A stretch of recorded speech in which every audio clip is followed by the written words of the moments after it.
good evening. It is Friday night and it's 9 p.m. here in the Pacific. Or if you are in California, good evening, everybody. And if you are watching us from the Philippines, it is Saturday, 12 noon. Magandang tanghali sa inyong lahat. And if you're watching from different parts of the world, regardless, depending on where you are and in the time zone, good morning, good afternoon, and good evening. This is an exciting night tonight because we have a very, very special guest. I've known this guy for quite some time. I have not seen him. I see him on and off, but when I see him, as if nothing passed. You know how friends would be far away from each other, but when you see each other, as if nothing passed. And this is exactly what is happening with this particular special guest of ours today. But before anything else, live na live po kami on PHLB Radio Facebook page, and simultaneously, we're live na live also on PHLB Radio YouTube channel. So if you are not a subscriber yet, what are you waiting for? All you have to do is like, share, and subscribe so you won't miss any of our shows, whether these shows or any shows of PHLB Radio. We have made a playlist of all the shows, past and present. Now, also, if you are a member of or you're using the device Alexa, all you have to do is say, Alexa, play PHLB Radio. And if you have Amazon Fire TV, all you have to do is look for PHLB Radio channel. And those people who are not watching us through Facebook or YouTube channel, we are also simultaneously broadcasting audio streaming live on different podcasts, namely Apple Podcasts, Google Podcasts, Spotify, iHeartRadio. And then a lot of you still are asking us if you missed this show or any of the shows, not only my shows, but any shows of PHLB Radio, you could always go back and check using PHLB YouTube channel, or you could go to the local or to the website of PHLB Radio, which is www.phlbradio.com. Yun po ang ating mga public announcement right now. Now, I'm so excited because like what I said earlier when we started the show, finally I got this guy. This guy is so busy. He's based in New York, and I know he traveled all over the place. And most recently, I think he was in Cebu, he was in Manila, and we will talk about that. So without much further ado, ladies and gentlemen, it is my pleasure and an honor to have the founder or the producer of Manhattan International Film Festival 2022, none other than Luis Pedron. Hello, Luis. How are you? Yay! Kamusta? Greetings from New York City. So how's the weather in New York? Is it getting colder the way it is cold now here in LA? You're not going to believe it. I was thinking of the same exact thing when you asked me. So the past 6 days, the other 6 days, it was so rainy and cold. Now it got a little better. Yesterday, the high was 73 degrees, which is mainit na at this time if it's fall, no? But otherwise, yeah, it goes down to 50 degrees, which is cold na. Sweater weather, fall na. And fall means International Film Festival in Manhattan, because we usually do it mid-October every year. 12 years na ngayon. I was going to say 12 years. Grabe. And okay, before anything else, Luis, let's talk about you a little bit on the background and stuff like that. The Pedrons are from where originally? Because you look like Chinese and Spanish combined. Yeah. Incheck na incheck. Si Daddy is Pedron is from Quezon, Sariaya, Quezon. Okay. Pero sabi nila tubong sila Laguna, like Louisiana, Laguna. The family. Okay. Yung Pedron. And then did you grow up in the States, or you migrated from the Philippines? Ano ba yung brief history ng childhood natin? Sa Philippines. Bale, I grew up sa Cainta kasi Daddy was a mining engineer. So all of my siblings were born in different provinces, including myself. Okay. So mining engineer, meaning you get assigned in a particular mines. One of my brother was born sa Davao, which is Apex Mining. My other brother, yung junior, was born in Abra, which is Abra Mining, Gold Dawn. Ako was La Union, San Fernando, La Union. Proudly Ilocano. Born in Philmagdon, which is iron ore. So, Ah, ako na yung bata na they had to have a house na kasi 5 na yung babies, no? 5 na yung yeah. anak. So, nalagi kami, Cainta, Brookside Hills. Yung Cainta, Rizal, near Cainta and Taytay. So, Oh, ako okay. na yung doon, which is, if you know that area, that's Ortigas Avenue. Ngayon, Oo. puno-puno na ng mall yon. So, I grew up, ako yung anak na I grew up sa Lasal, Green Hills. Kasi it's just dire-diretso papuntang ano. Some of them were St. John's sa San Juan. Ako sa Lasal, Green Hills from grade school to high school. Okay. In yung Now, childhood. now you are from you said you have five, well, your parents had 5 children. Anong number ka? You are bunso ka ba? Number 5, Dulo. Ito bunso. Oo. So ako na Wow. yung lumaki sa Cainta. Oo. 2 years old pa lang daw ako nung nandun kami sa Brookside, which Right. was fun. Believe it or not, that if everyone knows Cainta, now it's full of malls, subdivisions. Kami yung ano pa lang yan, parang field pala, kaya nga field siya eh. Yung Yeah. mga street doon, Chris Field, yung mga ganun.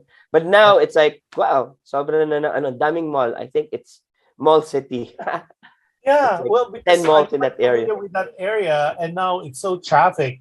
Starting from the Marcos Highway, or Correct. then going to Ekenta, you pass by Santa Lucia Mall, and then that's traffic. And there's That a one. lot of high-rise condominiums. SMDC, I know for a fact they're building. I know there's some Ayala, and all the way to Junction. So I could understand Yun. what you're saying. Yeah, but it's a Yun. very progressive place, and yun nga lang, as always, the beauty of the Philippines, one of them characteristic, as you know, as we all know, is traffic. Traffic. But remember, that's how Filipinos entertain themselves, going to malls. That's where they Exactly. watch movies. That's where they get para lumamig, magpampalamig. They stay there kasi nga some of their air conditioners are not that good. So they're always in the mall. So that Correct. particular area, I call it Mall City because you go like that, may mall, like that, may mall. And yeah, that's how Filipinos survive this, and you know how Filipinos are, they always love entertainment. Kaya, yun, masaya akong I'm in the film industry pushing for Filipino films and sanay manood ng Filipino ng mga films. So hopefully dito, people who are listening here in New York City, International Film Festival Manhattan's happening October 13 to 16 next week. Yeah. Now, before we could, so when did you migrate to the States? Kailan 19, year? 1990 pa. Bale, I Oh, okay. graduated from UP as well. I see a UP UP affiliation Diliman. at the band. Sa UP Diliman. Diliman. And what was your major?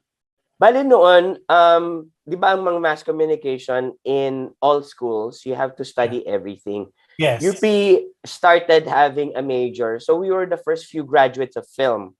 So Wow. batch namin sila Joyce Bernal, pero hindi ko alam kung mga kailan sila nag-graduate kasi when you're in UP, di ba palipat-lipat ka. Yes. So ang Yes. ka-graduate ko lang talaga noon is Leo Dominguez, who's a manager right now of mga different artistas. Sila Logic. Julius Yeah. Babaw. Yeah, Oh, that okay. I remember. Ken Ang Leong to. Pero yung mga batch ko doon, hindi ko alam mga iba-iba kami ng graduation eh. Maria Ignacio became a famous editor. Binibining Joyce Bernal is a very famous commercial director. I'm so proud of her. And Rowena Ragani, ngayon voice-over dubber ng mga different movies at saka mga, alam mo yung mga Voltes 5 ng araw. Right, Talking right. about Voltes 5, I know Voltes 5 will be a TV series of GMA. GMA, yeah. Soon, It's no? a live action. Right. Yan yung second na, I don't know, bata tayo, yan yung second na ginawang Tagalog from totally Yes. ginawang dinab, no? Ang first batch, I was part of that, which is Shider. I don't know if you remember. Yes, Cider. Right. And Cider was also made into live action Yun yung with first. Australia, yeah. Yun yung first. So, na ginawang Tagalog. So, yun yung first na racket ko in the Philippines. Ang character ko was, ako yung Ida. Time Space Warp. Ngayon din. So that's my character. And I see it on YouTube pa. I see yung voice Yes, na yes, of course. kinakapture nila. Kasi alam ko inulit-ulit ka ng GMA yun eh. GMA rin yun eh. The reason why I'm mentioning this, I don't know sa UP, no? You know. Because Yes. Teka, no? Pareho tayo, we can schedule our classes. Pwedeng ano siya, Tuesday, Thursday, WS lang, or Monday, Thursday. Yeah, you're on your own. Parang you can do it two days lang instead of the MWF sa ibang school, no? So, I did that. So, all of us had part-time jobs. Yun at least sa mask, yung iba, mga fashion model nga, iba artista. Ako yung sa dubbing voice-over. Yun yung naging racket ko sa college. Wow, that's amazing. I mean, I didn't know that you were doing all these gigs already while still in college. Now hindi yung modeling okay. yung voice over. I remember, so you migrated to New York talaga. Why New York of all the places? Diba? May sister dito. Your sister's there, so you know si Sister Florenda. Yeah, dito. Kasi when I met you, siya na yung mga nagdala sa amin dito. Yeah, because when we met, you're already really New York based, and to this day. Now, and how was the transition from the Philippines to New York? Because New York, as they said, among the 50 states, if you make it in New York, you make it anywhere. It's not an easy. I mean, I just to let everybody know, a lot of people, they said, "Oh, California." California, to me, it's not. It's great, but of course, if you want to see really America, as people would know what America is, the really end point, or the really America to a lot of people, is New York, because with the high-rise skyscraper and all that, and all the Wall Street people. If you really want to tell people that you've been to United States, California is, to me, ako lang, and of course our viewers and our listeners, to me, it's very laid back.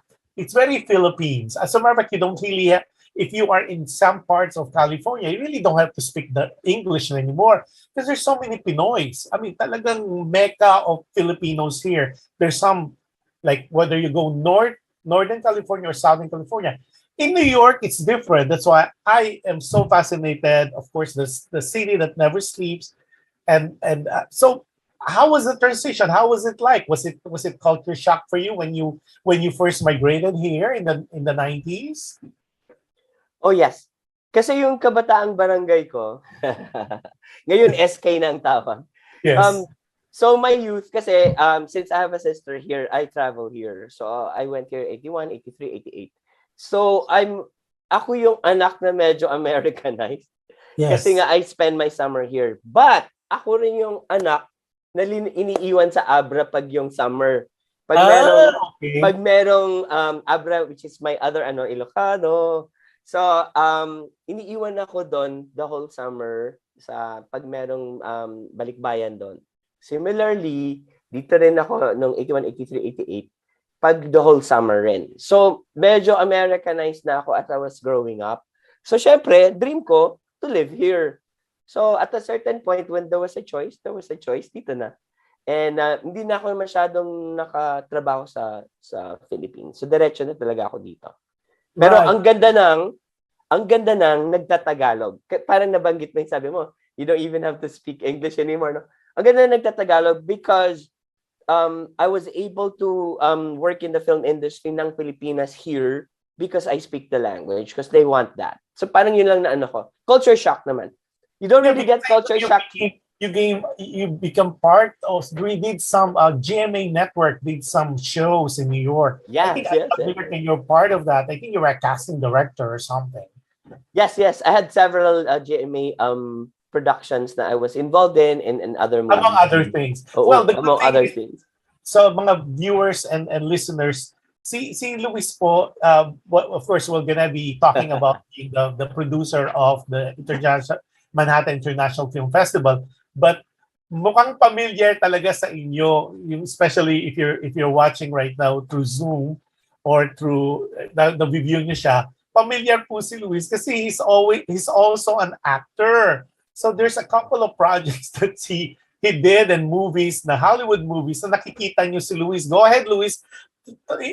ano mo naman kami, i-take mo naman kami sa mga naging projects mo sa Hollywood and mga commercials. I remember that. So mga nung kabataang barangay ko a couple of years ago.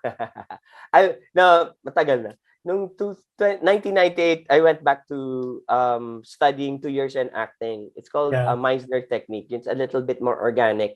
So Meisner technique is yung you react to what you're given rather than yung kailangan ko pa mag-imagine na mainit tong kape, yung ganun. So we don't do that. So anyways, so during that time, yun, nakakapag-audition ako. One of my biggest audition was pag naalala ko ngayon, Sweet Home Alabama. Pero I didn't get it, Sweet Home Alabama, ako dapat yung assistant ni Renee, nakalimutan ko ng pangalan niya. So, Sweet Home Alabama, if you remember. But anyways, ang mga nakuha ko was, I was the assistant ni Kim Cattrall sa The Devil and Daniel Webster. Naging ang title niya ay Shortcut to Happiness. Ang director namin si Alec Baldwin. So, I always remember him as, I call him the boss.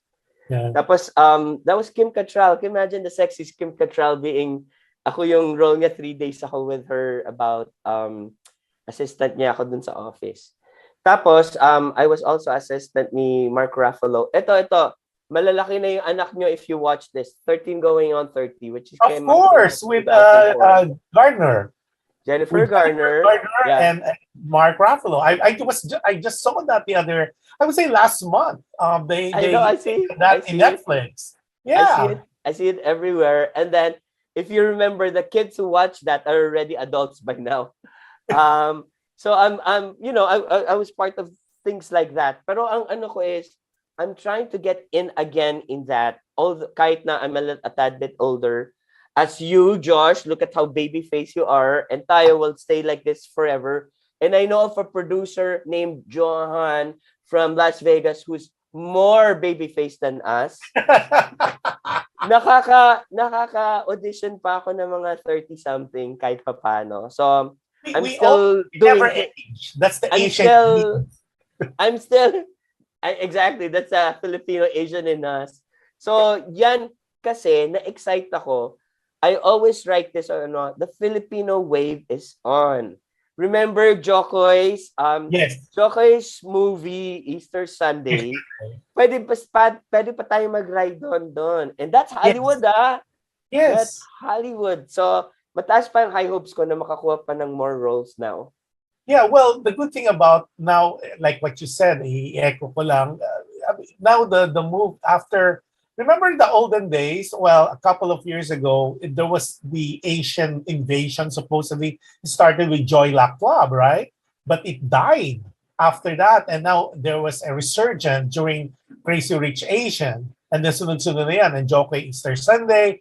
And of course, prior to that, if we talk about Filipino, there's Batang West Side that was filmed in New York. And of course, there's Adobo, American Adobo. Yeah. American Adobo, which was huge. And now here in Hollywood, there's doing Lumpia, the Lumpia series. And of course, so on and so forth. Ang wini-wish lang talaga natin, all of us, now that, of course, Jacqueline Jose won the first ever in Cannes, Best Actress. And of course, Brillantes Mendoza won Best Director in Cannes. And we all know this, that Lino Broca was really the first director who got really the worldwide Cannes director who brought in Shang during that time. Oh my God, nalalaman na nilang age natin, Luis. Kaya nga, if you notice, I don't mention years dun sa natin, birth year. Oh, hindi. Sinasabi ko lang every time they said, oh, how come you know all this? Oh, I'm well read. Exactly. Now, ganito, Luis. Now, aside from being well, of course, a producer, a casting director, and an actor at that, I know you are also a PR expert, or public relation expert, an event planner, and there's so many hats that you wear. How do you do the time management on that one? Nako, hirap nga ako eh. Pero the good thing about that is since 2004, I decided to be freelance. Freelance in New York is hard, but easy. We don't drive. Can you imagine? Because we don't drive, can you imagine the gas that you save? I don't have to pay for so much insurances for a car or park it. Di ba I kasi here you know. have alternative parking. No, not everyone has a parking sa apartment nila or sa house nila. So, yun, so natitipid ko yun, I can afford to do freelance work. So Well, I can choose my job. So, that's my answer to that. Pero yung time management, mahirap rin mag-time management kahit nasa bahay ka. I can Discipline imagine. naman, discipline naman. Discipline talaga. Well, those who are not familiar why Louis said that, kasi po in other states, like I would say in California, you really do need a car kasi cars are a luxury here. Dito, sa ibang state kasi, especially New York, cars po, ang kotse is a luxury. In California, it's a necessity because the transportation system is not as I would say readily available, unlike in New York. In New York, you could go from one area. That's the beauty of it, guy. You could go, well, if you fly into JFK, you could go from JFK Airport, International Airport, to Manhattan through subway. They have subway. Tapos ang maganda talaga dyan, Luis, na nami-miss ko, even if you take the bus and you don't want, like ngayon, uso Uber, you could take public transportation. Pag sinabing yun ang oras, yun ang oras. Hindi talaga na-delay. Pag sinabing 10 a.m., 10 a.m. na doon. Right on the dot, na andun yung bus. I don't know how it's done, but here in LA, that's really really a challenge kasi yung 10 nagiging 10:05, nagiging 10:10, minsan 10:30. Hindi katulad talaga. I agree with you 100%. You don't need a car, especially if you're living within the city. Kasi talagang the subway, you just have to be, well, especially for Filipinos, ang galing talaga natin sa mga A-train, E-train, and all that. So yun ang kagandahan talaga sa New York. And like parking there, because there was one time at my early visit to New York, yung parking talaga, it could run you like $30-40. And this is not an overnighter, which dito, luxury na yan pag nagbayad ka ng mga $20+. So yun po. Now, tanong ko sa iyo, Luis, saan nagsimula itong, I know you're very passionate because of what you have done in the Philippines, and itong International Film Festival kasi, it's not an easy task to do. And like what you mentioned earlier, this is your 12th year. And imagine, naka 12 years ka nang ginagawa ito. How did it start? Paano? What was the realization? Was there any epiphany on this? Why did you create the Manhattan International Film Festival? Saan nagsimula? Ikaw lang ba on your own, or was this a team? Kasi 12 years, that's already a big history on any organization, let alone a film festival. So go ahead, Luis. Tell us the story. Maraming nangyari, of course. So I have Tito. He works for Lincoln Center. So bale, he would give me passes. Ano siya, best friend ni Daddy noon, si Jun Ornelia, Domingo Ornelia Jr. Okay. He's the controller of Lincoln Center Film Society. So Okay. he would give me passes and I would watch films there. Nako, nandun mga sikat lagi ang nandun. Siyempre, ang New York Film Festival kasi invitational 'yan. Parang I feel like higher than Cannes pa kasi invitational sila. And yan ang precursor. Anyone that gets featured there every September yan gets an Oscar award or an Oscar nomination. So, nakakapanood ako doon. Tapos, sabi niya, write a review. So, I would write reviews for myself or else meron kaming website noon, fanclubx.com.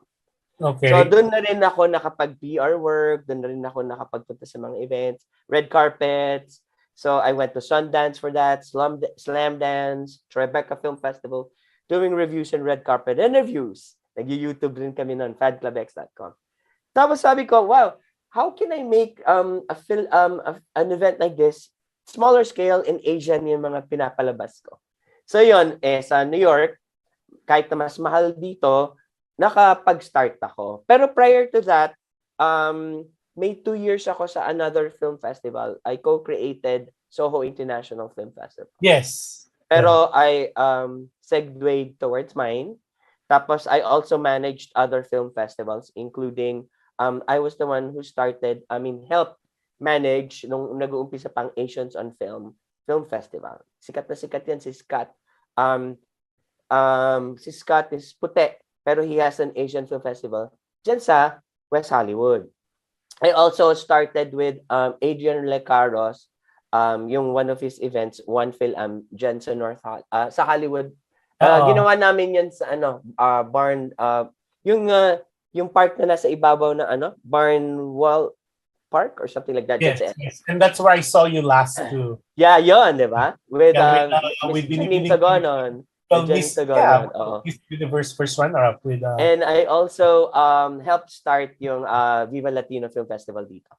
So, edi balik tayo sa years and years ago, 12 years ago, International Film Festival Manhattan was co-founded by myself and a filmmaker na Pilipino na who was doing very well in film festivals. His name is Jerry Balasta. Okay. Pero unfortunately, bumalik si Jerry Balasta, nag-medical field na ulit siya. Alam mo naman ang Filipino medical field naman originally and coming back to the art. During the pandemic, the height of the pandemic, di ba March 13, 2020 nagsirado ang Amerika, including New York. He passed away mid-April kasi siguro na-expose siya ng COVID. And may bago pa naman siyang wife noon and wow, he's just in his 40s. He passed away then. I know. We were so lucky. Tayo swerte when we talk about COVID. Parang ito, second life na natin to eh. It's a borrowed life. It's talagang, to this day, the pandemic is still here. It's not as grabe compared before, but still. Now, when you said it's 12 years na and you co-found, what was the challenges when you first started? Aside from funding, lagi naman funding normally eh. So ano yung challenges? Natutuwa ako sa funding. Hindi, may mga crazy thoughts lagi ako. You know, as artists na yung imagination. Anyone who has, talking about funding, anyone who has Uber, an Uber app in America, you could donate through us by sending me an Uber gift card kasi we can always use that for our film festival. I don't know, biglang lumabas lang and I know someone listening right now. PM Josh or PM Luis Pedron and we'll talk about that. Because we always need funding, even from an individual. It doesn't have to be a full sponsorship from PHLV Radio. No. I'm just kidding. But otherwise, Uber. Kasi kailangan yun for Ubering. Ano yung nga pala yung question mo? Question mo, challenges mo? Challenges. Besides funding, years and years ago, when we started, we rented a big place na full week, 7 days we did it sa Quad Cinemas. Quad Cinemas was sa inyo mura na to pero 11,000 yung budget ng doong theater for 7 days. So 7 days, I'm finding out wala naman manunod ng Monday, Tuesday, Wednesday unless Canton Festival ka. Yeah. Na-find out ko, nanonood lang ng tao ng Friday, Saturday, Sunday, o at least Thursday. Kasi parang networking. Yan ang, when you do networking, the best time to network is Thursday. Kasi okay ka lang na you go out with friends and business people. Friday, Saturday, Sunday is family time. So may formula ako in creating events. So ginawa ko, from the 7, I reduced it to Thursday, Friday, Saturday, Sundays. Okay. And then the other formula ko is, at an average, kasi remember, the venues here are smaller. We don't have 400 seaters. Most of the seaters here na you can afford is 99-seater. On a 99-seater, ang pumupunta lang is mga 70, 50, 60, gano'n. Yeah. So, naghanap ako ng 60-seater na ngayon. So, from the problem of the budget, I was able to reduce the budget into an affordable film festival. Mahal pa rin if you add it all up, but still, na-solve ko yung problem ng yon. Na-solve ko rin ang problem ng Monday, Tuesday, Wednesday, wala naman dumarating, di ba? So, yung time naman, and alam ko, I think demographics na rin yun, no? Ang nga pala yung sa planning, yung mga ganyan, yung kung sinong younger bang ita-target mo, yung senior citizen, yung gano'n. So, yun, throughout the years, na-fine-tune na namin yan. But, remember, nagka-problema tayo in 2020. How do we do things online? Correct. Nahirapan na naman. Parang, how do you do it? Kailangan may online ka. It was never part of the equation, di ba? We never knew it will happen in our lifetime. Mm-hmm. No. It was so hard. So, nag-online na naman kami. And then, nakatulong nga ng maigi ang PHLV Radio to help us out, no? Promote things. Tapos may mga other people then helping us out. So we got used to 2020, 21. We got so used to online na, pa-Zoom, at saka pag biglang, boom, nag-open ang mundo. 2022, Josh. How do I convert back to live? Meron na namang learning curve. Like, how do I do this? Ngayon, I experimented a lot. Instead of doing one venue or two venues, I did 4 venues para ma-feel ko rin for studies. Kasi I think of it that way, parang medyo scientific, di ba? If I can check this out, alam ko na kung paano ko gagawin ulit for the next year kasi may experiment ko siya sa isang. Meron ako kasi, if you don't mind, October 13 natin is awards night, which I usually do at the Philippine Consulate. Yay! Yes, then, I know to this day, right? It's gonna be almost every year. Yes. And that's always approved. It has to be approved by the manager or the Deputy Consul General, who's Arman Talbo. Maraming salamat po kasi he's transitioning, going back to the Philippines. Siya laging nag-approve. Tapos, 150 seats yon. Josh, remember, reduced pa rin, hindi pa full capacity. 100 seats siya ngayon. So I have to, na naman ng nominees mo pa lang, ubus na yung 100 seats, di ba? Correct. So meron na naman learning. Sabihin ko lang yung 3 other venues. May European night tayo ngayon. I saw that. Yes. We're doing a Scandinavia Cultural Center sa Park Avenue on 39th Street. I'm so excited about that. Kasi tignan natin, I'm famous for doing Asian diba, events. So ngayon, kasi nga because of my travels, so sabi ko, ang mga Europeans talaga ang magagaling sa pelikula kasi sa kanila, they get funded by their local government, by their state, by EU, by European Union. So magaganda talagang pelikula, aral na aral ng pagkagawa. So I'm featuring a lot of them from Norway, Sweden, Germany, Portugal, and Greece. Binaghalo-halo akong Europeans. Tapos, balik tayo sa Producers Club, yun yung mga Filipino Day. Smaller venue siya, pero sanay na mga Pinoy doon. It's 44th Street in New York City. And of course, last, nag-eksperimento ako. Kasi sa Slam Dance, hotel lang siya. Hotel na function room. Mag-eksperimento ako, it will be Asian na naman, Wyndham Garden, Chinatown, on Bowery Street, near Mott Street, where the Filipinos eat their Filipino restaurant. You've been to Mott, right?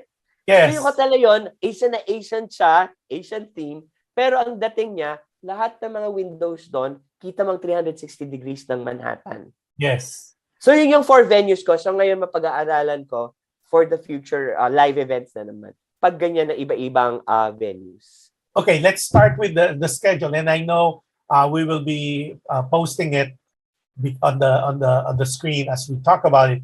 So the official opening of the festival will also be on the awards night, right? It's on October 13. So it's going to be held at the Philippine Consulate in Manhattan, right? Now, what time is this particular event? Yes, yung mga nights natin open at 6 o'clock. Doors open at 6 usually. And then usually you try to mingle. Pero dun sa consulate natin, we have a function sa baba, which is the lobby. You've seen the beautiful lobby with the kapis, no? Yes. We will be helped out by community partners. Yan ang learning curve natin sa ating community. Humingi ng tulong sa community. Meron tayong International Women's Association of Artists who will help with the function, meaning yung the food reception. And thank you, magagawa sila ng entertainment in there at saka may sarili silang event. Kinding Sindaw is a Muslim dance troupe that does the cultural, they're also helping out with the reception. And JCI Queens, yun yung New York JCs, they're very, very big, the whole world. And of course, I think Miss Immigrant Pageant also is helping out. But otherwise, meron tayong full reception with food sa baba. And of course, the red carpet photo sa baba for a full hour. And then 7:30 akyat tayo for the awards night, which is, thank you, media sponsor GMA Pinoy TV. So they're covering the event.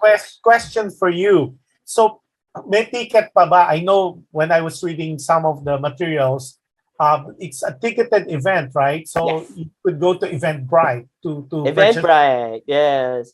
And then a lot of you, hopefully, if you're friends them with me, I post a lot of things on my website. Pero this weekend, IFFMUSA.com would have all the details.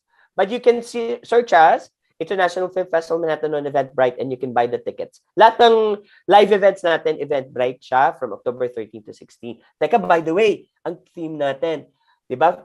You know how we're so enthusiastic about being Filipino, PHLV Radio to, and of course, Mr. Jush Andowitt, di ba? Even though he's here, Filipino pa rin ang pinopromote niyan. Our theme for the awards night is Come With Me to the Philippines. Dapat book up ka rin sa Department of Tourism kasi they're looking, a sideline lang on the sideline. They're trying to parang, di ba, all these years it's more fun in the Philippines. That would be nice. So yes, the answer to that is yes. I'm with communication with Director Attaché of Department of Tourism, Franklin Lardizabal. So pupunuin natin yung ilalim, yung base, sabi ko ilalim, yung hall sa lobby and sa taas ng It's More Fun in the Philippines. Correct. Pati jeep. Tapos, I created a documentary with Alan Filoteo sa Philippines with my experience sa General Santos City, South Cotabato, Philippines, sa Mindanao. I call it My Journey. 7 minutes lang siya. Ang tema ko doon is, look at how beautiful the place is, but come with me next time because I'm in Communication Department Tourism to create a filmmaking tourism, bringing Filipinos, non-Filipinos, and millennials to the Philippines, November 2023. Kung matuloy yun, we're concentrating on the Mindanao area, which is Soxargen, General Santos City area, Davao, and probably Iligan. So, kasi hindi yun ang pinupuntahan eh. Madalas Norte Manila, or Cebu, or Boracay. Yeah. So, walang Mindanao. Siargao. Which is ito yung General Santos City, Davao, yun yung mga safer areas sa Mindanao. And right now, grabe booming. At saka ang filmmaking community, sobrang laki. And then to our viewers and listeners, I forgot to mention, not only he's an actor, producer, PR expert, event planner, he's also a filmmaker. Kaya po yung nasabi niya, he did a documentary because that's his expertise too. Sabi sa iyo this is a master of a lot of things. So mahirap talaga, hindi mo mapepeg talaga kung talaga si yung hindi mo pwedeng ilagay sa isang kahon. Because there's so many things, facet of his personality that he does a lot of work. But the good thing is, at the end of the day, it's still raising the Filipino the flag itself. Now, Luis, so we do at the 13th is the first opening night as well as awards night. So that's the 13th. On the 14th, what are we supposed to expect? Ano yung schedule sa October 14, which is the following day? Day number 2. So I'm finding out through the years, mahirap mag-imbita ng daytime ng Thursday, Friday. So pareho evening siya. Pareho siyang evening. So the evening, usually, I just put a New York film, no? But this year, dahil nga sa ating connection with because of traveling to Europe, may connection na tayo sa Scandinavia at saka Portugal. So I'm featuring those films. Meron tayong from Norway, from Denmark, Germany, Sweden, at saka Greece, at saka Portugal. Yun Scandinavia House. So that's a Friday. That's a Friday, right? Ang ganda-ganda. It's 168 seats. So it's a challenge, bigger than normal. Pero malaking stage, ang laki-laki ng projector, and it's a full theater talaga. Alam mo naman, funded by mga European cousins natin. Fully funded. Ang mga Scandinavian, pag doon, syempre may konti silang mga, di ba? Kahit pala at Scandinavian, may konting competition pala sila. Sabi nga nila, tinagalog ko na para hindi may marinig ng mga Scandinavian. By the way, Hoven Dorta, sabihin natin sa ating mga Norwegian friends. Wag mo daw i-compare ang Swedish to Norwegian, even parang sa atin medyo one and the same, di ba? Yeah. Kahit na pareho sila, wag mo daw sila i-compare. So anyways, meron tayong Swedish at saka Norwegian doon wag daw natin sila i-compare. Pero pag nandito sila, one and the same sila. Of course. Scandinavia is what, di ba? Norway, Iceland, Sweden, Finland. I'm sure meron pa ako nakalimutan isa. Kasi anyways, meron silang cultural center dito. Dito parang silang one. Parang siguro, let's correlate it to Indian, Bangladesh, Sri Lankan, at Pakistan. Right. Diba, iba-iba yun doon, no? Kasi Yeah. naghiwalay-hiwalay. Pero dito sa area namin, they're one and the same. So, ganun Okay. ang Scandinavian. Ganun din ba mga Asiano? Let me think. So Supportive ba mga Asian with each other? Ganun rin ba tayo? so that's your Friday schedule, Scandinavian film now or films. Now on Saturday, it's hindi na evening yan, di ba? Whole day event ka na pag Saturday and Sunday. Yes. Sayang Okay. naman, di ba? Kasi alas 12, pwede ka nang lumabas. Sa Yes. Manhattan kasi, the reason why I put it in this very intimate place called Producers Club, this Producers Club has 4 theaters in it. May 40-seater, 30-seater. So I do it in the 65-seater. Right. Parang 6 programs. 6 programs, yes. So hinaluan ko doon ng Nepalese Tibetan na. Pero most of them are short films, and short films from the Philippines and here, and also 2 major films from the Philippines. Director Louis Ignacio for Huling Araw Tagdala Araw or A Rain in Summer.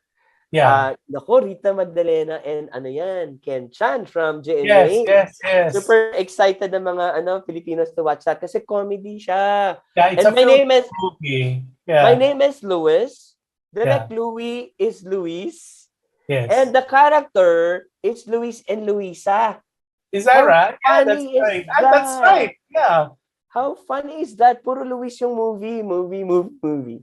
Tapos sa gabi, we have a adult movie called Beyond Heaven. Yun yung English niya. Tapos, That's the very world famous Sir Jeffrey Hidalgo. I don't know if you remember him from Smoky Mountain. He is Yeah. now an adult, obviously, and a crooner. He sings pa rin, but he actually directs itong Beyond Heaven. Nako, Baron Geisler and Ricky Davao to, ha? Grabe Yeah. ang acting. Super acting. So it's a little later. It starts at 9 o'clock. 9 o'clock. So all this event. Okay, when as far as the tickets in Scandinavian, so do you pay for one ticket only per movie, o kasi dito sa ibang mga festival na napuntahan ko, you pay per movie. So lalabas ka, ito ba for example on a Saturday or sa Scandinavian films on Friday, do you buy individual tickets for that? Ganun ba 'yon? For the shorts program, it's 90 minutes. That's 1 hour of shorts, and then if the filmmakers are there, we do a full Q&A. Kasi when you go to film festival, hindi lang picture, they expect to have a few minutes on stage to talk about their films. Yes. I am so proud to do that kasi madaldal ako. We do that. Kailangan meron malalaman ko kasi kung nandun yung filmmaker. We do a full Q&A. Pero sa movies, sa full movies, mahaba siya. But the answer to your question is yes. Each program, we call it shorts program 1, halimbawa 2, you pay, ngayon parang $13 lang online. Yeah. Pero at the place, it's $20 cash kung hindi ka nakabili ng ticket. Tapos we also sell t-shirts. It's better to buy tickets online. Prior to event kasi pag sa gate, syempre mas mahal na yon kasi you pay for right. Yeah. Pero dahil intimate conversation naman to, and I thought, believe it or not, parang naging masterclass in producing. When, especially kapwa Pinoy, kapwa Asian, bumili ka in advance, matutulungan mo yung producer. Reason being, pumupunta na yung, I hope you don't mind me saying, kasi gano'n naman talaga. Binabayaran na sila ng Eventbrite in advance. Yes. Pag na-sell in advance. So matutulungan mo yung producer that way. Alam mo naman ng mga producers, hindi naman lahat Steven Spielberg, di ba? Now, that's Saturday. So you have films. Full day yan. Oo. So in the evening, it starts at 12 noon. Tapos it culminate dun sa Lampas Langit. Yes, Lampas Langit or Beyond Heaven. So matapos yung mga 11-ish. Okay. Now, that's the third day of the festival. The last day, which is a Sunday, start din siya ng 12 noon. 3 p.m. na siya. So, 3 experimental p.m. nga to sa hotel gagawin. Ang Oo. linagay namin dyan, punong-puno ng New Yorkers. So, historically, pag maglagay ka ng mga New Yorkers, halo-halo naman tayo doon. May diversity pa rin. May Pinoy pa rin na Phil-Am dyan. May mga Latino. Kasi close ang heart ko sa mga Latinos. At saka, syempre, meron tayong African-American and mga puti, no? Alam mo na, mga puti dito, mga Irish-German, yung mga gano'n. Yes, of course. Punong-puno yun. Ang come on ka sa kanila, because that place has a rooftop bar. The rooftop bar is 93 rooftop. It has an indoor-outdoor. Importante dahil malamig sa Amerika at sa New York, is kailangan indoor-outdoor siya. Pag magandang weather, nasa outdoor talaga. Ang ganda, rooftop, 360 degrees ng Manhattan. Excited na ako. Yun yung, kasi gusto ng mga New Yorkers, laging may pupuntahan sila na bar kasi weekend. Of course. 74-seater naman to. So, a little bigger than my 64. Tsaka, experimental ko na theater style siya, function room. Pero dahil nga 360 degrees ang window, kailangan lagyan ng cortina. So, pinalagyan ko ng cortina, so didilim-dim siya. Very experimental, pero pag mag-succeed to, ang maganda. Formula ko doon. Kasi, pwedeng yung mga filmmakers doon tumira. Diba? Wow. So, doon tumira, diba? So, yun yung ina-experiment ko for next year. Kung hotel yung function room. Kasi sa Slam Dance, doon sila nakatira lahat. Tapos, pag may function, meet lang tayo sa lobby. Meron na tayong seminar doon. Function room doon. Paano naging convention? Correct. Pero in a smaller scale. So I'm trying. It's a learning curve ulit. Learning this online, this live event ulit after 2 years of doing online. Well, now, Luis, one of the things that is fascinating about the Manhattan International Film Festival is the fact that yung awards night mo will be done on the first day. Because a lot of the festival, papalabas mo na lang yung film after the second day or third day or sometimes the last day. Ako, personally, gusto ko yung ginawa mo. It's very, very smart. Why? Because, kunyari, may film na nanalong Best Picture, Best Director, Best Actor. I, personally, as an audience, would like to see paano nanalo, ano yung ginawa, ano yung treatment ng film, bakit naging Best Picture, bakit naging, kung ano man yung award na kunyari, jury prize, audience prize. Malalaman mo you kind of excite my curiosity, di ba? Parang the curiosity will always be there, and that's a good strategy, Luis. Congratulations. Thank you. That was very, very smart. Kasi kung yung iba, napapalabas na yung movie, tapos pag na-award later, parang hindi na siya na-screen. Parang, ay, paano yun? Hindi ko napanood. Then of course, you have to wait for another festival or maybe Netflix or anything to watch that movie. Now, question, while we're talking about the awards, how many films are in competition? Lahat ba ng films na nag-submit, short films and feature films, are they competing? Can you walk us through the award process and the awards that would be given away? Yes. Hindi natin napag-usapan, may online version pa rin tayo. So, okay. On the inventive.org, inventive.org, yun yung pinakasikat ngayon na highly secured, Hollywood-style security talaga. Malalaman namin kung sino ang nagpakalat ng kung sinong ticket ang naging bad boy. So anyways, the reason why I said that, because may online tayo, instead of 40 to 60 films ang na-accept this year, 100 films ang na-accept ko this year. Because meron siyang online. Yeah, it's a record-breaking Kaya mas mahirap yung namin, pag-aabyad or taking care of the different filmmakers from around the world. And when you communicate with them, there's a time difference. Iba yung Europe, iba yung Philippines, iba yung Asia. So that's my answer. Mas marami this year.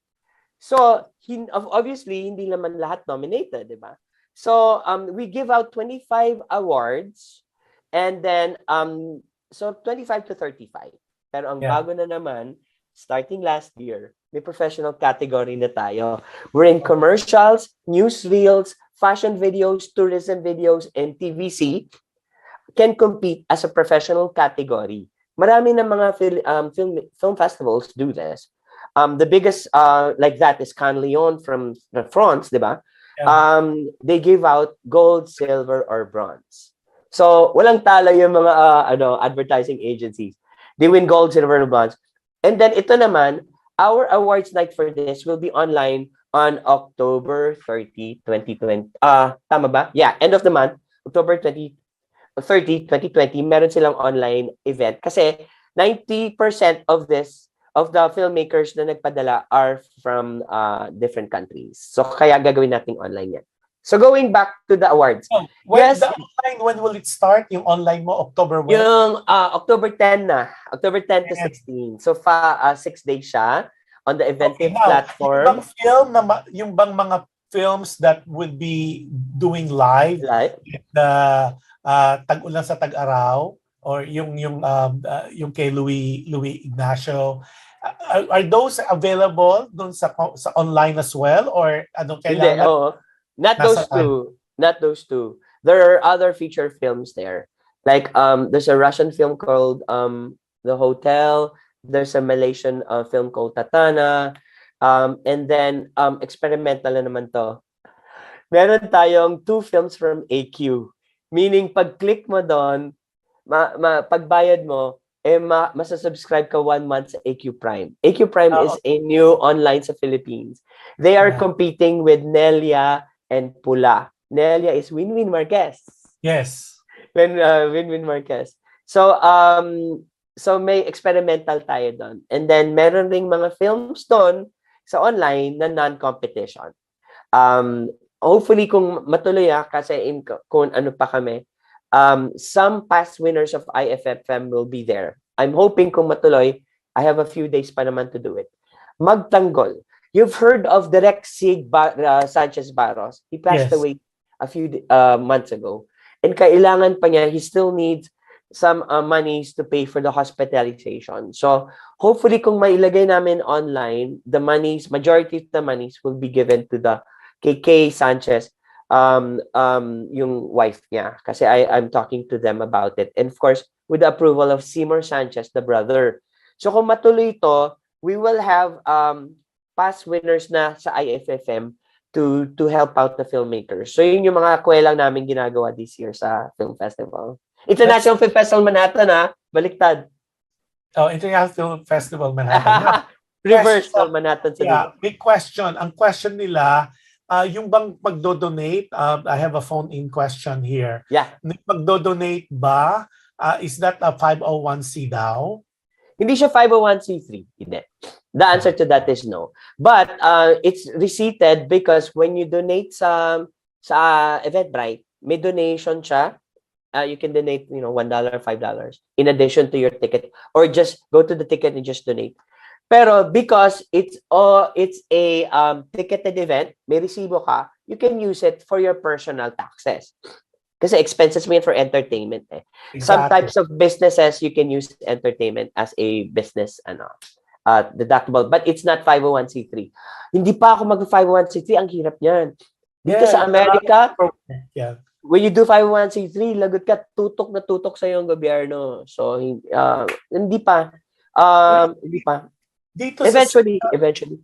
Dito sa California kasi, I know there's some festivals na medyo natahimik sila ngayon, which is the Los Angeles International Film Festival. A lot of times, at meron pa dating Pinoy Film Festival, and now there's another Asian festival, Asian Filipino Film Festival in San Diego.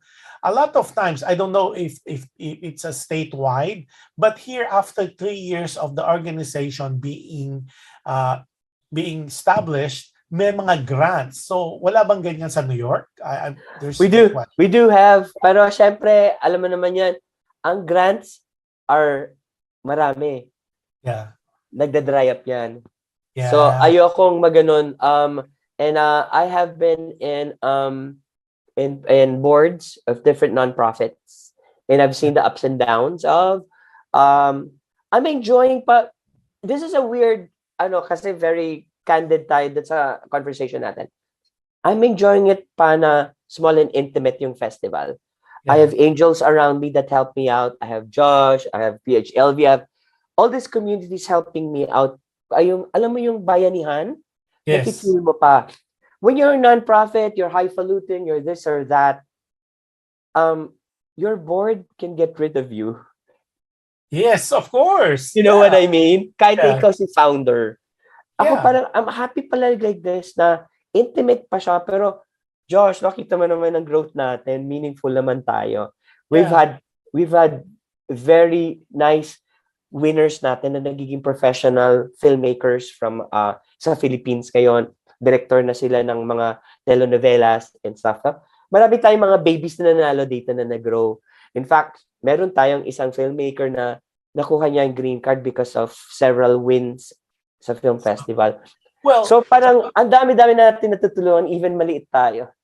yeah, well, ang maganda kasi dun sa International Film Festival Manhattan, yung sa festival na to, you cannot go wrong with New York. Lalo na Manhattan. Hindi siya yung, di ba, may mga festival kasi picture-picture yung sa bahay lang. And we've seen that. And I'm very familiar with those festivals. Nasa bahay lang talaga. Kayo-kayo nagpipili tapos ginawa niyo ng festival. Ngayon, yung sa'yo Talaga? Ay, talaga. saan Oo, yun? meron Saan yun. yan? Punta tayo dyan. Kaya sa Europe, may ganyan. Kaya pag, Ay, tapos di ba, minsan hinahype sa Philippines na si ganon. And I mean, we've seen some good Filipino films and some okay and so. Magtataka ka, ha? Kasi di ba, parang then you kind of research on the festival kung saan siya nanalo. Wala talaga siyang, kumbaga, the prestige na there. Unlike with International Film Festival Manhattan.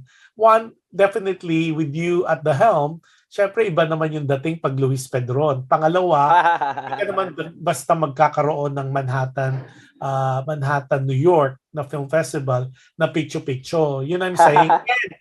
Yung mga nalaman ko before who entered and joined your festival, the Manhattan Film Festival, International Manhattan Film Festival, talagang may kalibre naman. You have the Joel Josh, Lamangan, you have the Louis Ignacio, at marami pang iba. I know for a fact that to submit a film, you need to submit it through Freeway, just like any other festivals that I was part of. Now, ang dami niyan. Oh, it goes to hindi lang hundreds eh.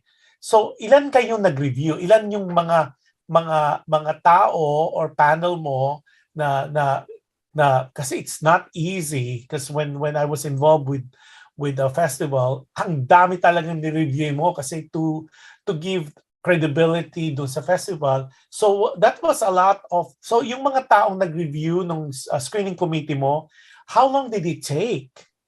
yeah, dalawa lang kami. But otherwise, it takes a good 3 months maghimay. And then throughout the years na you have to check on it. Kasi 1 year naman siya, di ba? Right. Tapos, ang ano is also, looking, kasi may marketing pa rin eh. Yes. Ang formula is, of course, the artistic, di ba? Yes. And then the countries, kasi may showcase ka lagi na countries. Yes. And then thirdly, marketability. Yes. I hope you don't mind, no? If you're a filmmaker, you have to think pa rin, how marketable are you? How can you be marketable? Kailangan maiksi yung film mo. If you expect your short film na 46 minutes to be programmed, mahirap. So mag-isip ka, your short film should be a really short film, 15 minutes or below. Programmable. Programmable meaning, pwede kang isingit kasi if you're a short film, you're one of many. If you're 46 minutes, and then they put you there, ikaw na lang yung na-occupy ng isang program. So think of it that way. Always ganon. I mean, learning curve sa mga filmmakers. And of course, kailangan lahat naman dapat maganda, di ba? Sound mo, pag-acting mo, all of that. Pero sabi mo nga yung mahaba, yes, we get hundreds and hundreds of submissions from around the world and automatic na siya, Josh. I mean, God, heaven sent ng Film Freeway. Film Freeway is an American company, pero ang dating yan, maliit lang siya dati. Canadian company. Dati Without a Box, which is owned by Amazon. Di ko alam bakit finold nila yung Without a Box. And ang nabuhay is Film Freeway. Pero the reason why I'm talking about this is, nangangalap ako ng business partner. Gawa tayo ng Asian version. So Josh, Sir Johan, gawa tayo ng Asian version na nangangalap tayo ng Asians for other film festivals for around the world na mga film festivals. Pero Asian-centric siya. Hirap magbayad ng credit card sa Pilipinas kasi may mga ibang filmmakers na GCash ang dating nila, wala silang credit card. So that's what I want to solve the problem of. So I'm manifesting that if you have business partners that could do that, tech people, mga startups, and of course through Josh Andowitt, ang ating producer to the stars, baka tayo maging Film Freeway next soon. Well, pagdasal natin yan. Pagdasal natin yan. Alam mo naman ako, sobrang daldal. Ang dami kong trade secrets na binigay, no? Well, that's why I know a lot of people will be so happy. So what you're saying, okay, balikan lang natin just to emphasize.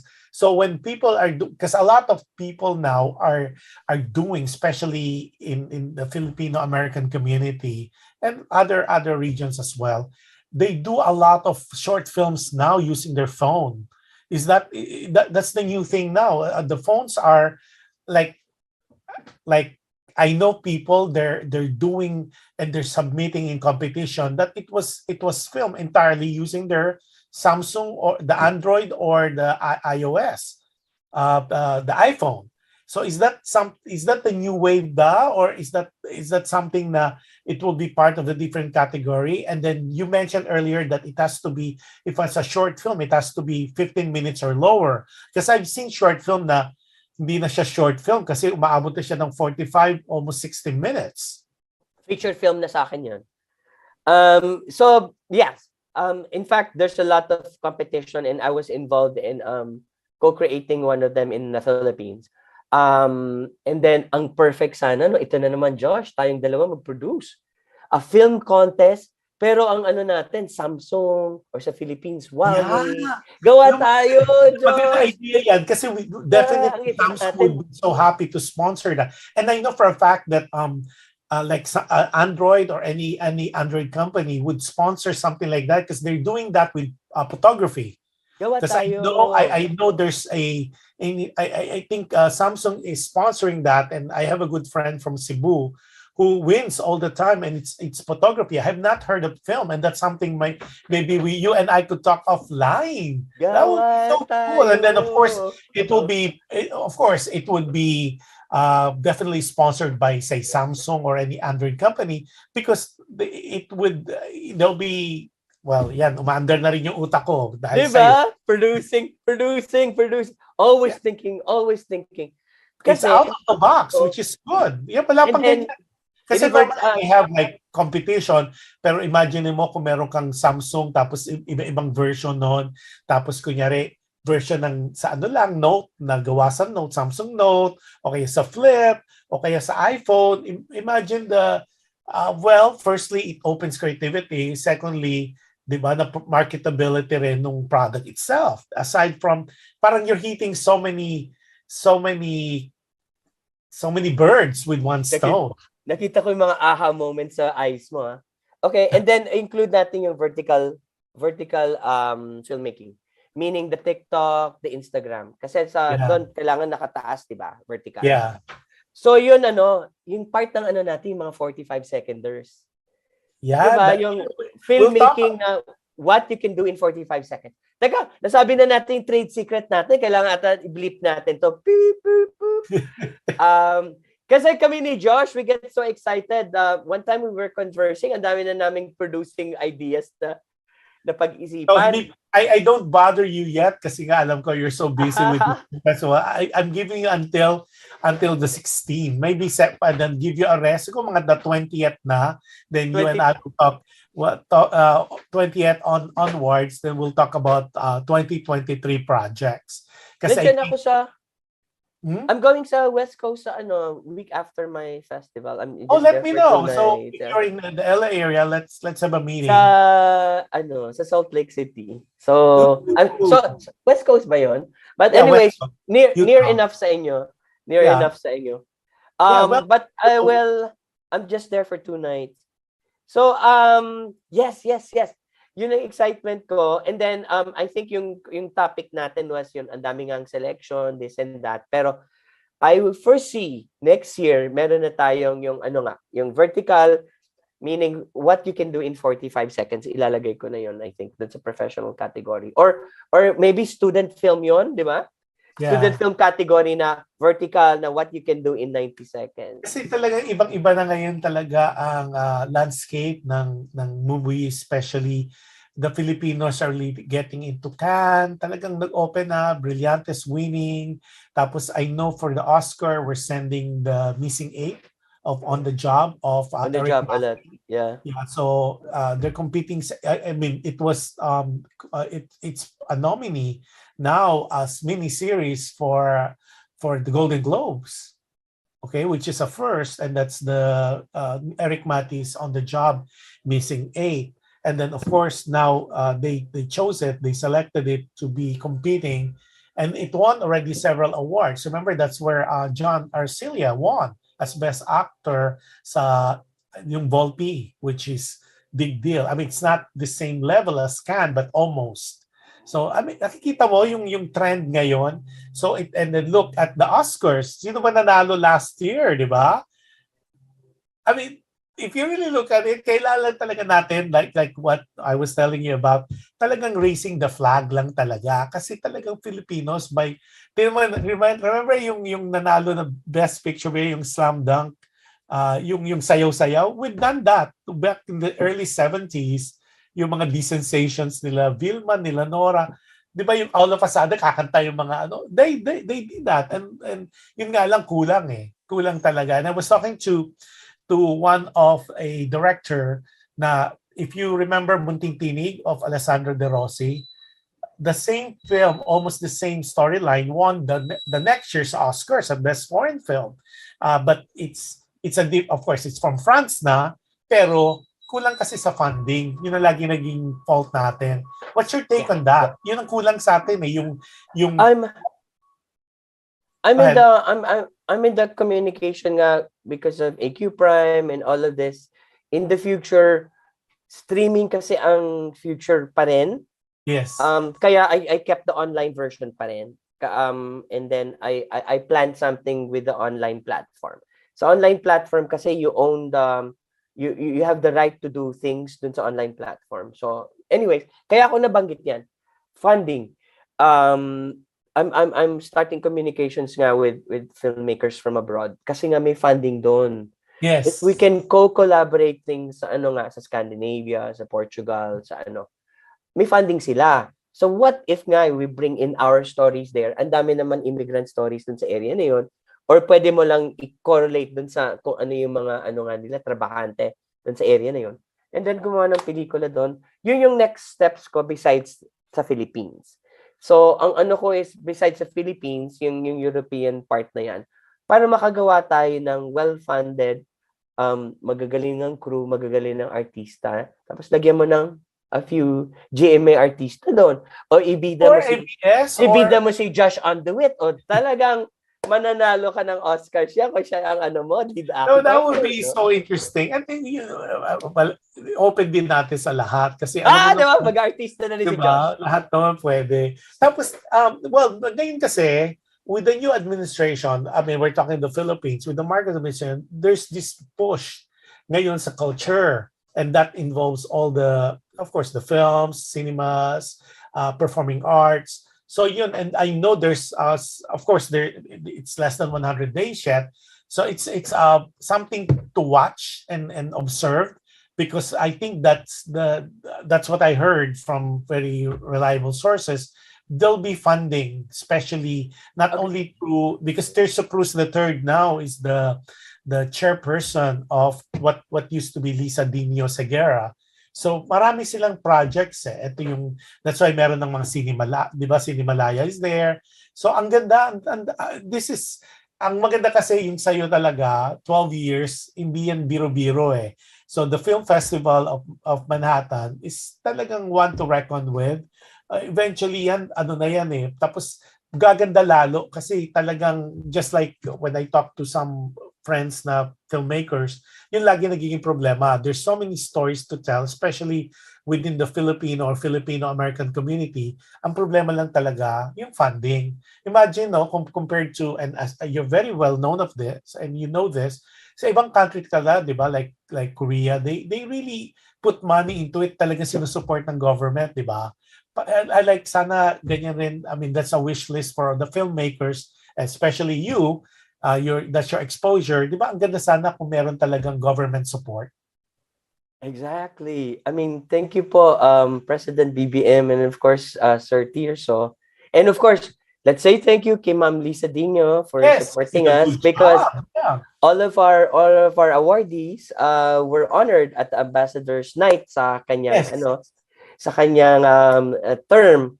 And Yeah. hopefully of course, isi-send ko rin sa email kay na kung may manalong Pilipino, I will send it of course to FDCP also for consideration kung ma-awardan sila ng Ambassador's Night. Ambassador's Night ng FDCP is if you won an international award abroad. Yeah, I was Yeah. there for the first ever launch nila. I was visiting Manila, si Abe Pagtama and I, kasi we were involved in a film festival. So we were invited. Ang ganda. Pati, Yeah. it's, I went to was, one time. diba? Ang ganda. Ang Yeah, ganda. yeah. And at that time was Cesar Montano ang nanalo. Oo. Yeah, and you're right. Ang ina-award nila, lahat ng nanalo internationally, If you won internationally, award yeah. doon. And ngayon daw, mas ano na siya, mas bigger and mas social na talaga. Kasi yung first talagang trial lang yun eh. So it was held at yung kanilang auditorium. Pero ngayon talagang ano na, parang red carpet na and all that. So Yeah, yeah. Yung sa akin mm-mm. maganda yun. Pre-pandemic yan, 2019 if I'm not mistaken. Sa Samsung, sa may BGC, yung See? Samsung Theater nila. Ang Sa ganda, ang akin, ganda. yung sa akin inatin sa Padre Pora. Yung Ah, opening mismo na meron silang ah, lanay. And yeah, I met a lot of people there and of course, yun nga awardee lahat.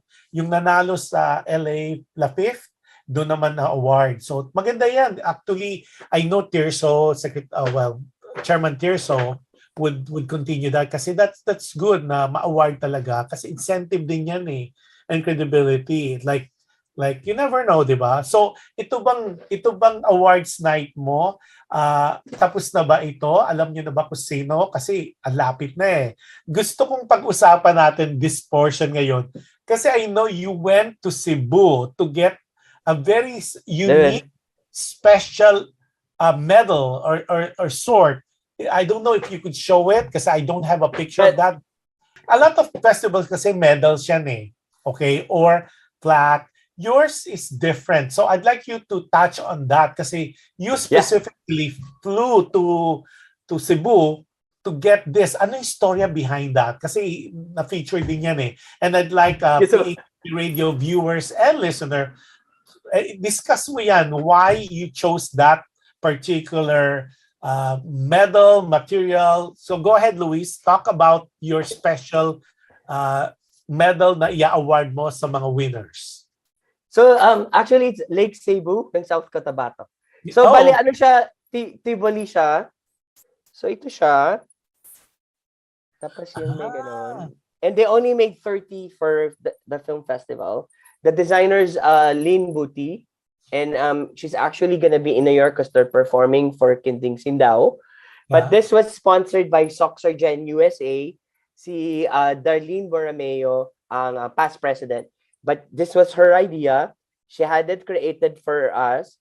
So major winners of our film festival will be winning this. It's Yeah. this big. It looks small, no? Pero malaki siya. Yeah. Kasi usually ang ginagawa dito yung maliit na payat. Ito Yeah. siya, malaki siya. So can you imagine maganda hopefully pag yung suit nila is plain. Pero pag kasi mag-aano yung Pero this is worth, kung dito sa Amerika, this is worth thousands kasi parang heirloom siya. And Yeah. this was done by a Tiboli tribe. Yeah, kaya So, may medals. woven siya ng isa-isa mong weave yung ganyan. Wow. Can you imagine? And then brush siya. Yeah, very intricate. Very intricate yung pagkagawa. Now, yung mga awardees mo will like you mentioned earlier, will all get one of that. Not all, major awards. Major awards. Now, tapos, meron din yan certificate, di ba? Yung parang... Yeah. This year, we decided to go plaques ulit.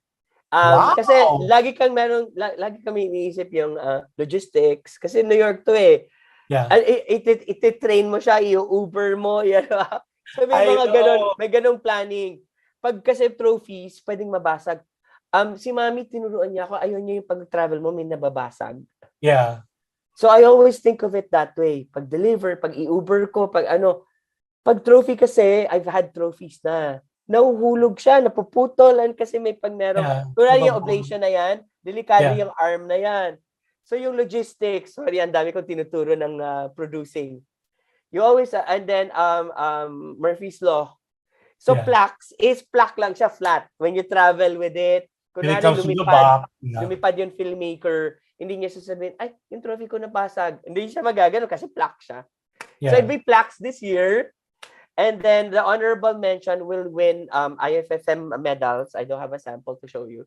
The honorable mentions will win that. At saka, of course, may online certificate lagi, may e-certificate. Just in case kung gusto na nilang i-post. Kasi some of the winners are not here, di ba? So Yeah. some of the winners will be in the Philippines. So as we speak, tonight ng deliberation. Mamaya yung deliberation ng judges. Wow. Mamaya. So mamaya, malalaman. And then, Sunday, alam ko na. Tapos, ikaw, mabibigyan kita ng post-press release on that night na ng Thursday. Yes, please. Para listing ng all winners. And if you have a video of the awards night, you could send raw footage and we'll do a snippets of that in the other show para ano rin kasi maganda talaga na ma-push natin and be proud of what we have and you know the baby steps that we do for a lot of organization means a lot. Josh, did you research? Ako lang bang film festival na nag-showcase ng maraming Pinoy? Have you researched ba? Na international na hindi specifically Asian Filipino. Dati kasi marami, but during now that we just got into the pandemic and we're, you know, the last portion of it, hopefully, ikaw pa lang yung alam ko na yung katulad yung festival mo. Dati kasi marami yan eh. Meron Lapif. Yung San Diego kasi, I believe, panay Filipino films lang eh. So as far as international, I think Toronto, they have, hindi ako familiar with that, but they do have, pero it's more like talagang hindi siya concentrated sa Asian. So it's more like halo-halo, labo-labo sila doon. But as far as in the States, ikaw pa lang yung alam ko. I could be wrong, and anybody who's watching or listening to our broadcast, feel free to email us so we could connect also with the forthcoming, hindi man na yung year, but we could always definitely cover you as well or guest you next year as well. So to give you the audience that you need and of course the publicity that you guys need as well. Mm-hmm. Josh, ang ninangalap ko ngayon are Filipino Europeans. So that's what I'm looking for. Remember sa Scandinavian on, I don't know historically if you remember, Scandinavian Airline System, SAS, hired a lot of Filipinos, pati Saudi, lahat ng airlines, di ba? Ganon. In the 80s yun. So marami na ngayong Phil-Am or Filipino-Scandinavian. So yun yung hinahanap ko for the next few years. Maraming Filipino-Germans, Filipino French. Kasi yung alam ko kasing festival I was involved with, ano siya, by Filipino, for Filipinos. Kasi nga, it's a Los Angeles International Film Festival. So, Filipino siya. So, meaning, it could be a European film, pero either ang actors will be Filipinos or a story about Filipinos. Kailangan merong slant na Filipino. Doon marami. And I will give that contact to you, or maybe you can reach out to them in the future. Kasi lahat ng entries at that year, there are either filmmakers of kunyari European filmmakers, pero merong artista Pinoy. Like yung parang ginawa nung was it Manila or Metro Manila? Remember? It was a European film, pero ang artista Pinoy, di ba? And it was even part of the Oscars foreign film. So may mga ganon o kaya kasi nga international, so it could be basta ang ginawa nitong festival na to na ginawa sa LA would be, pero ano sila ngayon hiatus sila because of the pandemic.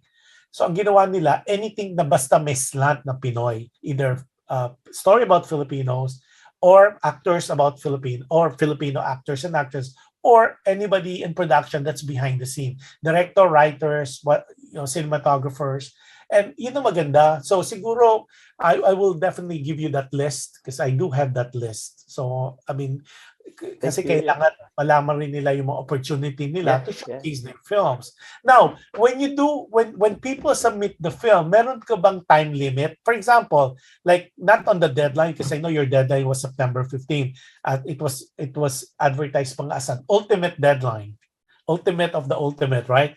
Now, as far as the film itself, kailangan ba within a certain year? Because I know some film festival, it has to be the film should have been made within, say, 24 months or 2 years. Anything older than that, hindi na siya pwedeng sumali. Yeah. What about, curious ako sa festival na Manhattan International Film Festival, ano yung time frame that? Para, kasi may mga filmmakers akong friend na nag-a-ask, they have some films that they did a while back, hindi naman 10 years ago, mga 3 years ago, kung pwede silang sumali next year. So sabi ko, Yeah, alam pwede. pass. Pwede. In fact, ang nilalagay ko, believe it or not, if you go to my guidelines, 10 years. 10 years. Reason why is that I will give you the benefit of the doubt ng masteral degree film mo. Or short film mo nung college ka. Kasi magaganda yun eh. Kaya yun ang hinahanap ko eh. Actually, pag yung guided by your school, kunwari ginawa mo yung masteral degree mo, ginawa mo siya during, anong tawag doon? Ginawa mo during college years mo. Yes. O kaya ginawa mo nung, ngayon, you went back to the medical field na ulit. Tapos ginawa mo nung nag-art school ka, yun. Kaya I allow 10 years. Pero otherwise, exaggerated naman yung 10 years. Pero most of them are very, very new, yung mga padala. Because, as you said, during the pandemic, at saka itong mga digital filmmaking phone, maraming nagawa nung 2020, 2021. Oh my God, dami, that's good information because I know for a fact for next year, your 2023, you will be inundated for sure. Marami yung sasubmit kasi ang daming, like sa akin na lang, no? Kasi I've been traveling in and out of the Philippines, and lately I've been talking to a lot of filmmakers and producers. Yun ang lagi sinasabi nila. They want me to be the conduit on where to submit their films. Kaya nga, di ba, I think we talked like less than a week before the deadline kasi nga, hindi naman kasi yan ang ginagawa ko dati. It was not my forte until I was approached by 3 or 4 prominent directors. But kinulang lang sila ng oras kasi nga kulang na yung time na we were able to hook up and found out na deadline was September 15, the ultimate. So marami pa dapat. So sabi ko na lang sa kanila, yung mga humahabol, wala na eh. 15 kasi talaga yung deadline ng nitong festival na to. But now that you had mentioned na pwede pang ilaban uli next year, that will be very interesting. I'm excited for next year as well. I'm excited this year, but I'm more excited mahihirapan kayo lagi ang screening committee mo next year because you're opening more of the availability and potential for this film to compete in Manhattan International Film Festival. Now, ang question ko pa, next question na alam kong some of them, kung bang nanalo na yung film sa ibang festival, pwede ba siyang sumali pa sa festival mo? And would that give an edge? Kasi nga, sinasabi ng isang director friend of ours, sabi niya, paano kung nanalo na sa Italy yung film, sumali, would that guarantee na mananalo rin siya sa Manhattan International? Sabi ko, I don't think so. Kasi kanya-kanya naman ng screening committee yan eh, especially for the awards night. Ang mahirap pati, syempre, you're competing with other countries. Yes. During the pandemic, you're not gonna believe it. I got discovered na by the Taiwanese. I got discovered na by Europeans. So, ang dami ng competition. Even, I hope you don't mind me saying, even Russian filmmakers. So, kasi, alam mo naman sa ibang countries, di ba, funded ang mga movies. Yes. Lalaban kayo sa mga ganun. But otherwise, hindi guarantee. And of course, baka guarantee mapapansin kapag you won. But believe it or not, historically, ang mga sumasali sa atin, may it be from the Philippines or abroad, mga medyo baguhan. Yeah. So, and I like that. And in fact, in the Philippines, if I were to speak with a group, tapos they wanted to send a film, tapos ito yung mga films. ang sasabihin ko, please send us the one that did not do a lot of film festivals yet. Yeah. If I were to speak to them, and which I have, kasi there are groups in the Philippines sa mga, alam mo, mga indie, talagang they do a lot. And then, kung may pipili ako, ang sasabihin ko lagi is, alin yung hindi pa nag-festival? Yun yung question. You know, ang maganda kasi ngayon, because of the pandemic, a lot of the commercial director, yung mga talaga nating batikang director, they did a lot of indie films. As in, ang dami. Yeah. As in, I mean, of course, I'm not gonna name names for the main reason na baka ma-miss ko yung isa, magtampo. Pero these are prominent names na talagang they are prominent and they're big names in the directorial field in the Philippines, na talagang may mga indie films sila na they really want to compete. As a fact, 4 nga yung list na binigay sa akin. Ito yung, pwede ba ako mag-wish list? Yes. Binibining Joyce, my former schoolmate sa UP. And of course, Piolo Pascual, I think they collaborate. Yeah, they have a spring Sian film. Lim. Yeah. Sian Lim. Those are the 3 names na, please, diba? Humble Film Festival. But we have a fun festival. Please come. Yeah, Sian just did a directorial debut na film. I'm not sure. I think it's Always. Basta, nag-direct na siya ng film. And Ding Dong Dantes, he did Angels. Ding Dong Dantes. Oh, so those will be fun. Kahit na hindi kayo sabay-sabay. Binibining Joyce, Piolo Pascual, Ding Dong Dantes, at saka Sian Lim. Yeah, si Piolo kasi hindi pa siya nag-direct, pero meron siyang spring film. Yeah, sila nila Joyce Bernal. Yeah, sila. Yeah. Production tapos sila. si Joji Alonso of ABS-CBN did a lot of indie films. Yung iba nga kasi like of course napapag-usapan lang during my meeting sa Manila na ang appreciation talaga nila, they have the film, walang audience kasi hindi naman pinipick up ng mga SM Cinema, Robinsons, yung mga indie film. At let's be honest, hindi pa siya ang Filipino culture in the Philippines, yung Filipino audience, hindi sila masyadong aware pa na ang indie film talagang maganda compared to hindi siya masyadong commercial. A good example, Kita-Kita. Diba? Remember that film, Kita-Kita with Alessandra at saka si Empoy? It's an indie film, pero talagang kinain siya. Talagang it got a following first internationally nung pinalabas sa the Philippines. Talagang big hit. Kasi nga... Pang millennials ata, di ba? Medyo pang bata yung tema.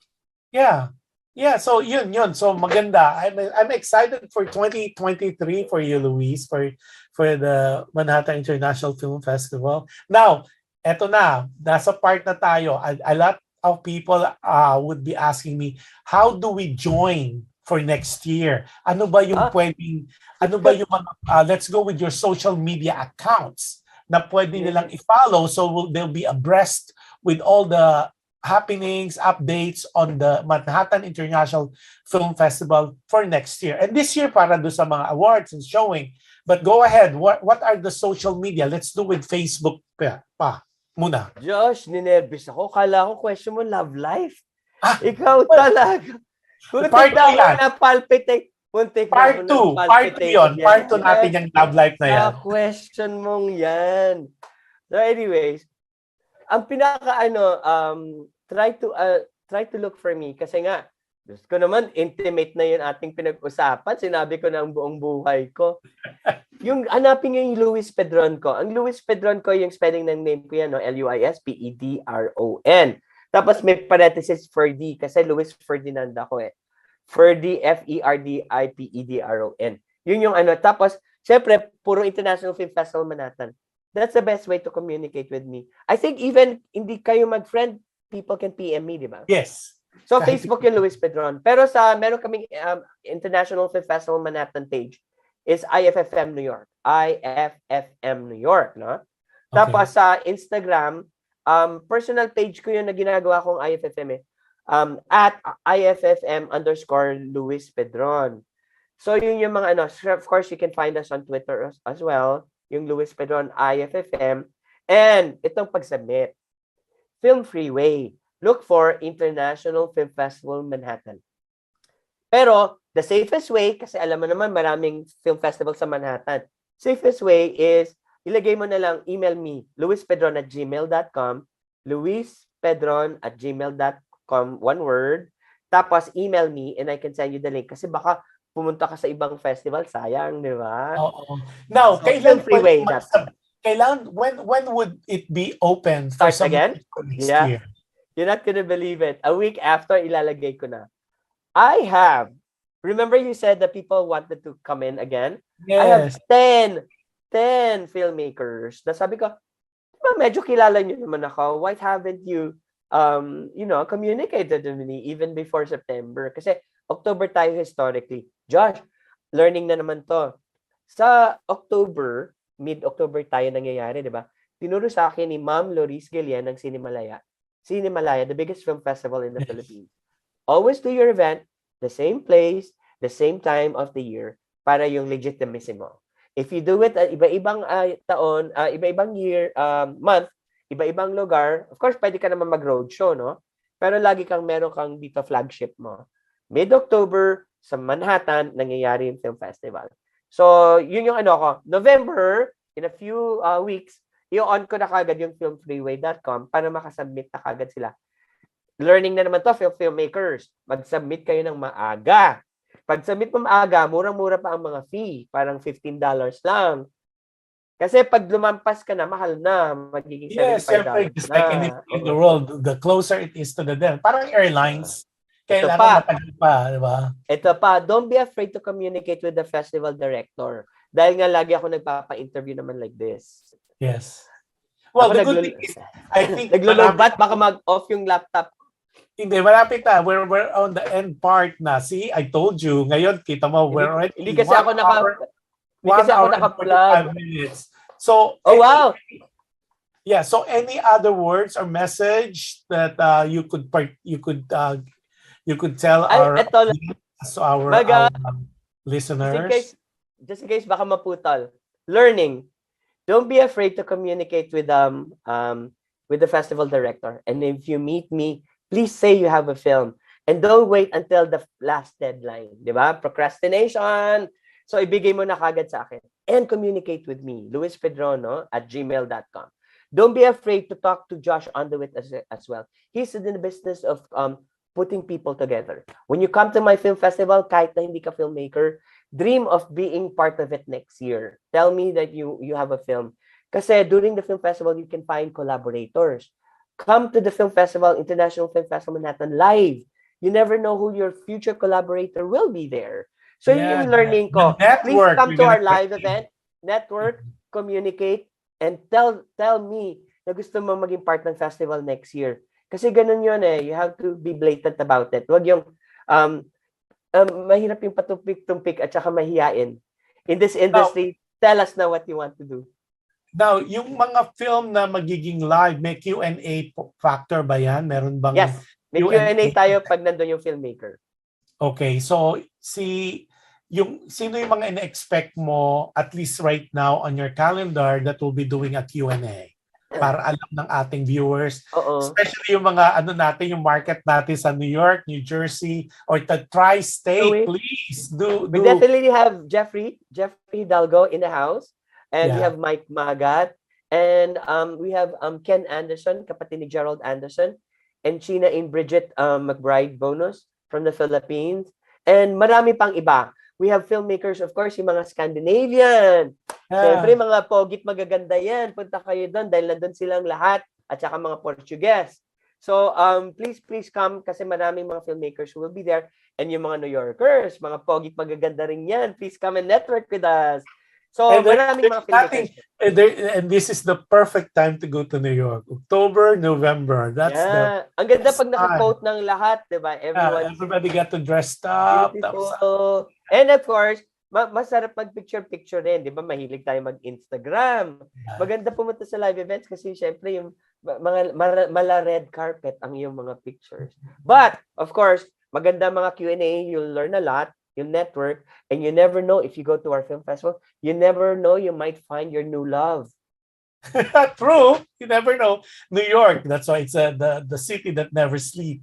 So Malamig na ngayon. Kaya, yeah, and besides, this is the opportune time talaga to support festivals, especially this coming festival from October 13 to 16, which is the live one, and then of course the October 10 to the 16 yung online. At like what we mentioned earlier, Luis Pedron is the founder, producer, as well as the festival director, and this festival has been ongoing on for 12 years. Hindi po nangyayari ang festival ganun katagal kung wala siyang traction. So this is one of those festival na talagang may history, and it is important na yung festival na sasalihan nyo are firstly credible, two, has been around for a long time, and thirdly, reputable po. Kasi there's a lot of festival, like what I mentioned earlier, na sa living room lang nangyayari, tapos big deal. Be very careful, but at least I could vouch. Manhattan International Film Festival has been around. It is operated and produced by a very, not only a good friend of mine, but very reliable, very talagang ano siya, very trusted person, at talagang caliber niya hindi matatawaran. So I'm so glad, Luis. Thank you so much for allowing us of your busy schedule. It's 1 hour and 45 minutes. See, akala mo 1 hour lang. So we talk about festival, and I know our viewers and our listeners would know and would have picked up a lot of tips. Na daming learning. Ay, Joshua, last words ko. Go ahead. Maputol yung laptop na laubat. To God be the glory. Of course, I'd like to thank God for all of this. Hindi ko magagawa to kung yung wisdom kasi pinagdadasal ko. And of course, for all the filmmakers, keep on keeping on. Gawa ng gawa, please. Yes. Okay. And that said, like what, again, maraming salamat. Thank you so much, Luis Pedron, for your help and for allowing us to interview you on this very busy day in New York. But so maraming salamat sa tiwala. And then again, before I close the show, and any shows that I'm part of, I always tell people, and I know it's difficult, especially with a lot of us going through so many challenges, be kind. You can never go wrong with kindness. And any act of kindness that you do to people, it will be returned to you in so many ways and in different times. At yung po ang panghawakan ninyo, you believe in it, you claim it, and God bless us all. I'll see you tomorrow on my other show, Dear Kuya Josh, and it's gonna be on the Pacific. It's gonna be 10 p.m. on a Saturday, and if you are watching it from the Philippines, it's gonna be 1 p.m. on a Sunday. And yung iba pong areas, wherever you are in the world, depending on your time zone and your location, but we are live. So looking forward to seeing all of you at the International Film Festival Manhattan or Manhattan International Film Festival. Good luck to all the filmmakers. At looking forward kung sino mananalo. That this is an exciting time for our filmmakers now that the business of filmmaking and the business of the theaters are already open. Thank you so much, and good night, everybody.